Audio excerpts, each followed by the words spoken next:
Give it an intro. Okay. So I'm talking about the central nervous system a little bit more and prepping for this, the nationals and outdoor.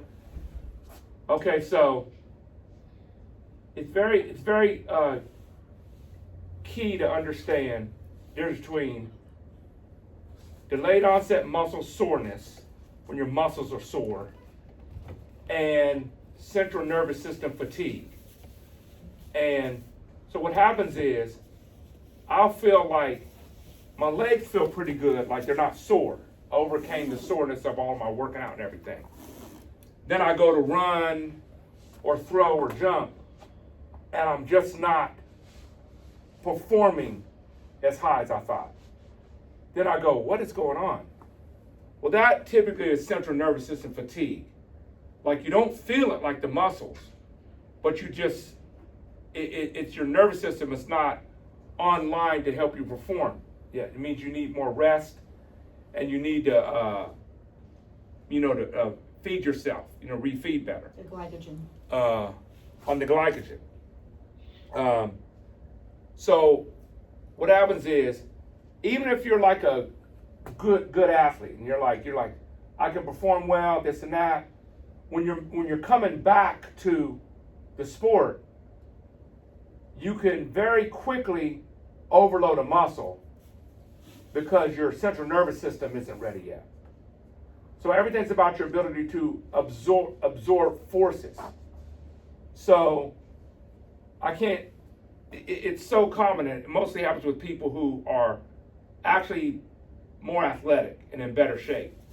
They come out because they can push harder, then they push past their central nervous system preparedness, and then they pull something, or they hurt their calf, or their hamstring, quad, something. So what we're seeing is that you basically have to you got to really focus on being able to your adductors, your hamstrings, your glutes, to be able to be prepared to take that impact and not break apart, and that those leakages happen, and then you get injured early, because you got to stay healthy in order to compete. So I'm starting to conclude that you almost have to become a master at prep, like yourself, to do this sport. You can't just like focus on actually doing the actual performance. You have to master the prep, especially the nervous system part. Then you go into your mobility and your dynamic stretching.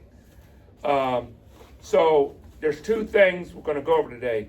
One is a pre-practice, a pre-competition routine, and then we're going to go over a weekly routine that you should add into your weekly routine, to make sure that when you start doing all your stuff, you don't get injured, and you also perform it the best. Because remember, like I said, your brain sprints. It's not really your muscles. Your nervous system is what sprints. Your nervous system does it. Your nervous system is what jumps. So your muscles can be like, I'm ready, but if the nervous system doesn't turn all of them on. Neurons in your brain. It's your brain communicating to your motor Yeah. neurons. If it doesn't turn them all on, then you're going to come short and strain something. So nervous system is key. Okay, so the first thing is pre-practice. So go ahead, up here, Whitney. Make sure you're on the camera too. Yes. Okay, I'm gonna turn this. I'll turn it on because they're gonna use this light.